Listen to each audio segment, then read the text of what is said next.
وهدى ورحمة للمؤمنين۔ اعوذ باللہ من الشیطان الرجیم، بسم اللہ الرحمن الرحیم۔ آیت نمبر 41۔ فَكَيْفَ، پھر کس طرح ہوگا، اذا جئنا، جب ہم لائیں گے۔ یہاں اللہ تعالیٰ یہ بات کر رہے ہیں کہ لوگوں کا کیا بنے گا اس وقت جب ہم لے آئیں گے۔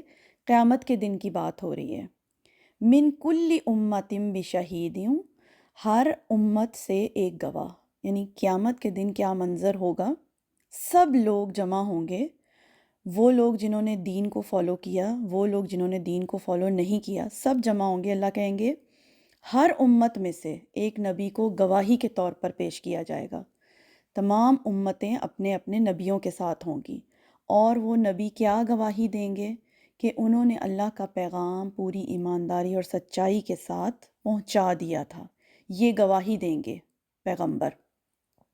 وَجِئْنَا، اور لائیں گے ہم، بکا، آپ کو، یعنی آپ صلی اللہ علیہ وآلہ وسلم کو بھی اللہ تعالیٰ لائیں گے، عَلَىٰ هَٰؤُلَاءِ، اوپر ان لوگوں کے، شہیدہ، گواہ بنا کر۔ اسی طرح نبی صلی اللہ علیہ وسلم کو بھی ان کی امت کے اوپر گواہ بنا کر لایا جائے گا۔ اور نبی صلی اللہ علیہ وسلم بھی کیا گواہی دیں گے کہ انہوں نے اللہ کا دین، اللہ کا پیغام لوگوں تک پوری ایمانداری کے ساتھ پہنچایا۔ جس وقت آخری حج نبی صلی اللہ علیہ وسلم نے جو حج کیا، اس میں جو خطبہ دیا تھا، خطبہ حجۃ الوداع، آپ نے پڑھا ہوگا، اس موقع پر نبی صلی اللہ علیہ وآلہ وسلم نے کیا کہا تھا لوگوں سے۔ خطبے کے اینڈ میں نبی صلی اللہ علیہ وسلم نے لوگوں سے پوچھا تھا، سوال کیا تھا کہ کیا اللہ کا پیغام میں نے تمہیں پوری ایمانداری سے پہنچا دیا؟ لوگوں نے کیا جواب دیا تھا؟ جی ہاں، پہنچا دیا۔ تو آپ صلی اللہ علیہ وآلہ وسلم نے شہادت کی انگلی اوپر کر کے اللہ تعالیٰ کو گواہ بنایا تھا کہ اے اللہ تو گواہ رہنا، میں نے تیرا پیغام پہنچا دیا۔ 3 بار نبی صلی اللہ علیہ وسلم نے ایسے ہی کہا کہ اے اللہ تو گواہ رہنا کہ میں نے تیرا پیغام پہنچا دیا۔ اچھا، اب نبی تو گواہی دے دیں گے کہ ان کے ہوتے ہوئے پیغام پہنچ گیا تھا، لیکن پھر وہ اس دنیا سے چلے گئے۔ جن لوگوں نے نبی صلی اللہ علیہ وسلم سے ڈائریکٹلی یہ پیغام لیا، یعنی صحابہ کرام، انہوں نے بھی پوری ذمہ داری کے ساتھ یہ پیغام آگے پہنچایا، صحیح دین دیا۔ اب اگر کوئی اس دین کو بدلے گا یا دین میں کوئی نئی بات نکال لے گا، کوئی بدعت کرے گا، تو جو نبی ہیں وہ اس کے خلاف گواہی دیں گے۔ اچھا، یہاں میں یہ بھی بتاتی چلوں کہ بدعت ہوتی کیا ہے۔ دھیان سے سن لیجئے، کوئی بھی عبادت جسے ثواب سمجھ کر انسان کرے اور اس کی کوئی دلیل قرآن و سنت میں موجود نہ ہو، اسے بدعت کہا جاتا ہے۔ یعنی دین مکمل کر دیا گیا، نبی صلی اللہ علیہ وسلم نے مکمل دین لوگوں کو پہنچا دیا، مگر جو لوگ اللہ کے دین کو بدل دیں یا اس میں نئی نئی چیزیں نکال لیں یا اس پر عمل نہ کریں، ان کے پھر خلاف نبی صلی اللہ علیہ وسلم گواہی دیں گے۔ دھیان سے سن لیجئے 3 چیزیں، جو لوگ اللہ کے دین کو بدل دیں یا اس میں نئی چیز نکال لیں یا اس پر عمل نہ کریں، ان کے خلاف گواہی دیں گے نبی صلی اللہ علیہ وسلم۔ کیسے؟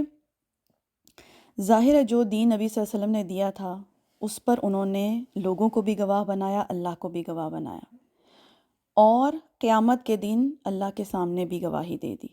اب ان کے اس دنیا سے چلے جانے کے بعد لوگوں نے جو بھی غلط کیا اس پر نبی صلی اللہ علیہ وسلم کی کوئی ذمہ داری نہیں ہے، لوگ خود اپنے عمل کے ذمہ دار ہوں گے۔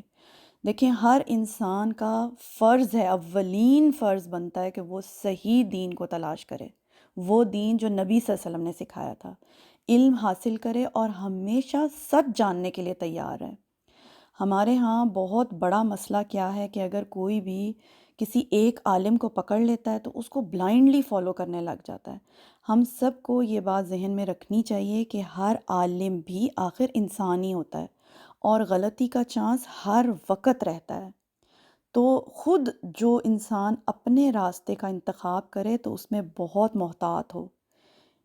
اسی لیے کہتے ہیں کہ انسان کو چاہیے کہ تمام دین کے علماء کو سنیں، ان کو پڑھے، علم حاصل کرے، اور صحیح دین کہاں سے مل رہا ہے اس کی پہچان کیا ہوگی؟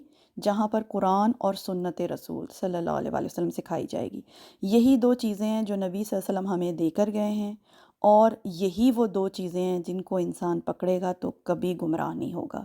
اس کے علاوہ ادھر ادھر کی باتیں جو بھی عالم آپ کو سکھا رہا ہے، تو آپ کو سمجھ جانا چاہیے اپنے راستے کا انتخاب کرنا ہے، اور وہ دین ہمیں سیکھنا ہے جو ہمیں نبی صلی اللہ علیہ وآلہ وسلم نے دیا ہے۔ اس کے لیے صرف دو ہی سورسز ہیں، انہی کو ہی پکڑا جائے گا، قرآن اور سنت۔ تو اللہ تعالیٰ قیامت کا جو ہے منظر بتا رہے ہیں کہ اس دن گواہیاں ہوں گی، اور نبی جو ہیں امتوں پر گواہ بنا کر کھڑے کیے جائیں گے۔ تو آج کے لیے اتنا ہی۔ سبحانک اللہم و بحمدک، اشہد ان لا الہ الا انت، استغفرک و اتوب الیک۔